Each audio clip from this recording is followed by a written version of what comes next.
What is up, ladies and gentlemen, and welcome to Guns, Nerds, and Steel. Today I present to you how to Horde Base. Horde Base, hoo-ha-ha! A quick guide on how to design, prepare, and build a Horde Base. Horde Base, hoo-ha-ha! Enough with the Horde Base. Horde Base, hoo!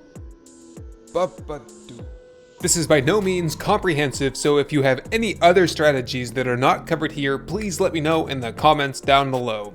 Let's begin. To fight the Horde, we must understand the Horde. Zombies will generally take the path of least resistance to get to you. They will attack the weakest point to get inside and eat your face. If they cannot get to you, they will either dig down or beat the structural supports that hold up your platform. If they fall down while trying to get to you, they might go into a frenzy and beat on random blocks out of mindless frustration before trying again. That's it. That's all you really need to know. Zombie AI in a nutshell. Here's a couple of side notes. Zombies can jump a span of 1 block vertically or laterally. They can use ladders, but not if the bottom 2 rungs are knocked out. They can stand on each other's heads and jump and thus clear a 3-block high wall. The way I see it, you basically have 4 categories of Horde Base. Number 1, the Tank Base, or also known as the Turtle Base. Built on the ground level, and it can be attacked from all sides, sometimes accessed by climbing in from the top, much like a tank, but there can be doorways as well. The pros are that it can be repaired throughout the Horde Night, and it is usually melee capable. The cons are that it can be hard to predict where the zombies will attack from, and zombies may not concentrate in one area. Number 2, the Tower Base. Built high above the ground on top of support walls or pillars, zombies have no access to you, so they revert to attacking supporting structures in an effort to collapse the building. The pros are that you are a safe distance away from all the zombies. The cons are that you cannot make critical repairs. This type of base is usually heavy on ammo usage, and there is no capability for melee. Number 3, the Corridor Base. Probably the most effective design thus far, the Corridor Base utilizes a close quarters combat concept known as the Fatal Funnel. Zombies are forced into a narrow area, increasing predictability, allowing for concentration of fire and repairs. The pros are that there is only one area to focus your defenses on, you can use melee, you can do repairs, and there are many variations that you can implement into this type of base. The cons are that you can be overwhelmed relatively quickly. Number 4, the Cheese Base. The Cheese Base uses exploits of the zombie AI or certain block features to render your position inaccessible and or indestructible. This is completely viable, but will not be covered here because this is not the Guns, Nerds, and Cheese channel. Alright, as you guys can see here, I've done some sprucing up around the base to get it all ready for a demonstration Horde Night.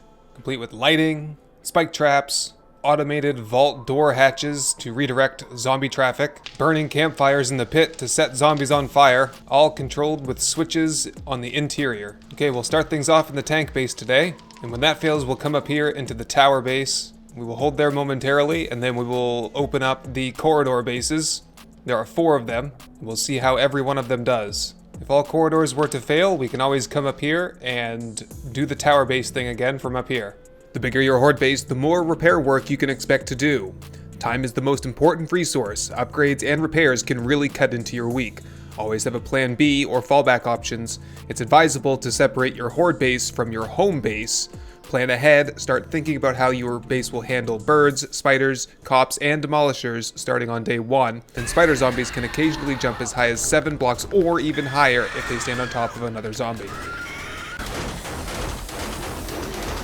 Alright, we kick things off here today on the ground level inside the Turtle Base.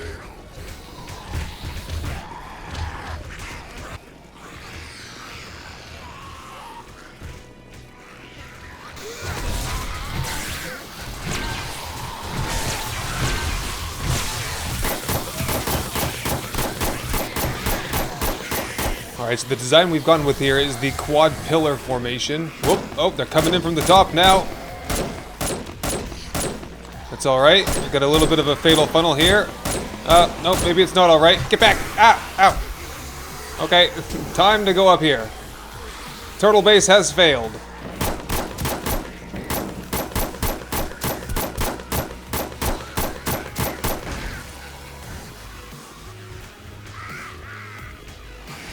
Okay, notice how as soon as they don't have a pathway to get to you and you're not on their level anymore, they immediately start targeting structural support pillars. The more pillars you have, the longer you can hold out for.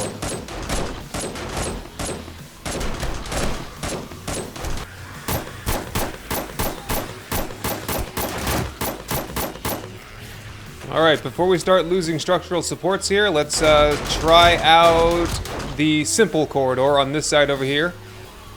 We'll switch this on, turn on the generator. Oh, turn the lights on, that probably would help.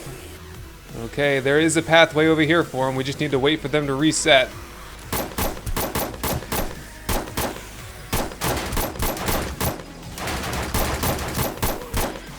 Okay, here they are.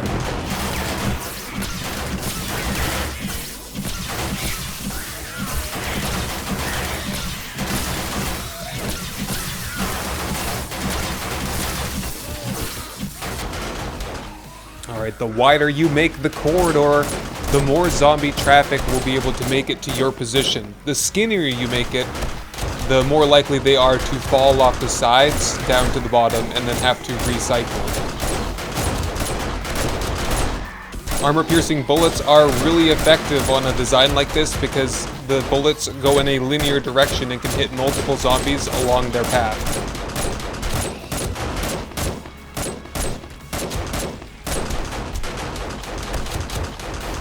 Alright, it's probably enough for this side. Let's drop them off here.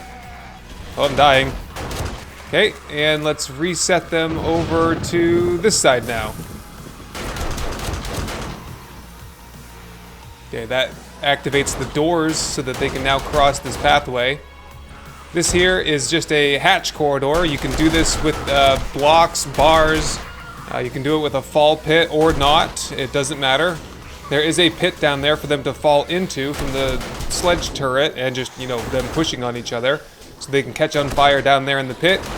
And there is a feature here where if you wanted to throw grenades down there, you could absolutely do so.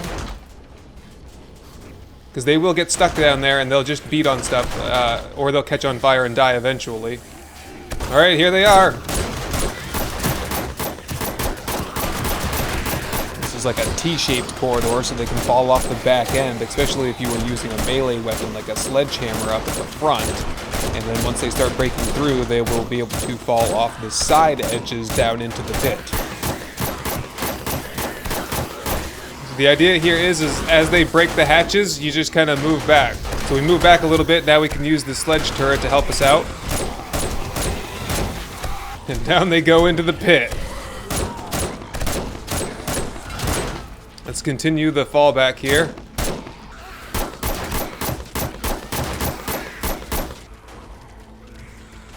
You can really fill up the pit with anything you'd like. Spikes, fire, like campfires. You could do blade traps, dart traps, electrical fence posts, or you could just leave them in there and take care of them with throwables later on.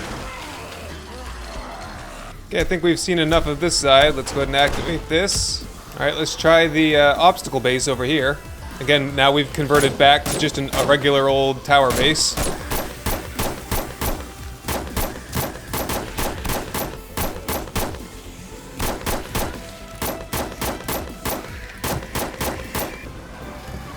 Alright, here they come. The concept here is that they have to jump over all of these individual blocks to get to you, giving you ample time to shoot, throw Molotovs, or do whatever you need to do to take them down. You can have any sort of system here to hold the doorway. This is just a quad pole. They're the pole block, but there's 4 of them all together, and then there's 2 up at the top, so they can't squeeze through. And then you can just sit here with your melee weapon and take them out. And the obstacles slow them down so much that you don't really have to deal with too many at a time.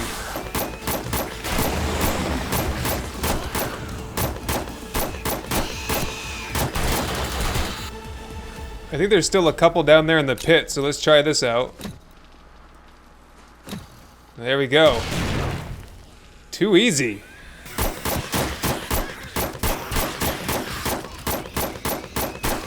Man, these obstacles almost work too well. You can use really any shape of block here, and instead of doing these square blocks here, you could use the pole or the, the round blocks like that. They have a little bit of a harder time standing on those. So if you just want them to continue to fall down, you can play around with the blocks here. You can use bars instead of blocks for them to jump over. You're free to experiment, but this is a really powerful type of just way to stem the flow of zombies into your fatal funnel, which is this right here. Alright, I think we're good on this side.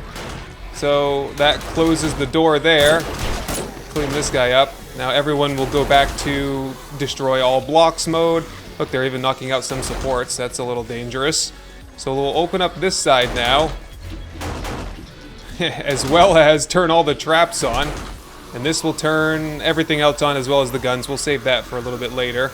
So here's a good example of what you should do. You should have a blade trap that you can access for repairs during the Horde Night. Like this one right here. I could repair that if I had to. If I had steel. I don't have any steel on me right now, but you guys get the point. Those ones out there, you're not going to be able to repair. So once they're done, they're done. But you should have one close by that you can reach. Likewise, you should always be able to access your dart traps, your fence posts, and your tripwire posts so that you can make repairs to those as well, because they'll fry out after a while. Oh, we've got partial collapse going on. Uh-oh. Oh, we've lost electrical power to the lights. That's not good. This is certainly much more of a late game style of corridor base right here, but really you can use these traps in conjunction with any of the other corridors we've seen so far. Alright, dart traps are working really well. Let's get the electrical traps on too. And the shotguns.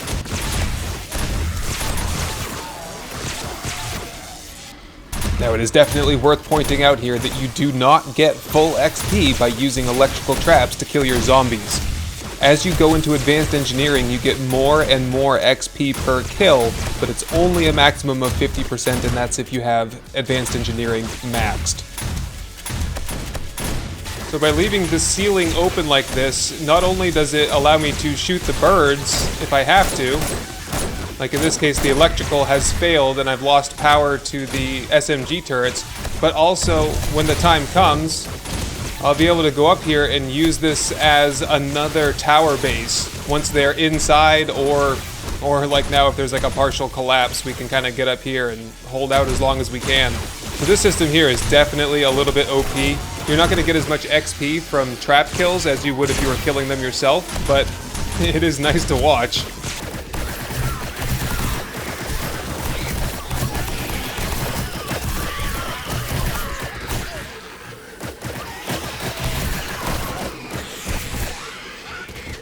Alright, we've gone back to tower mode. See how long this lasts for. This was another concept that you could do here. If this spotlight wasn't here, you could make little platforms down below with hatches above on your level, and then you could put a junk turret down there so that it has an avenue to help you out and shoot. So if you wanted to use junk turret, you could just make things like this to set them down below. Alright, if you're to stand here, one thing you can do is grab your grenades, right click, drop a couple out. Just a faster way of throwing them. Ow, ow. What is that guy doing? That's weird. Oh, we've got more collapsing.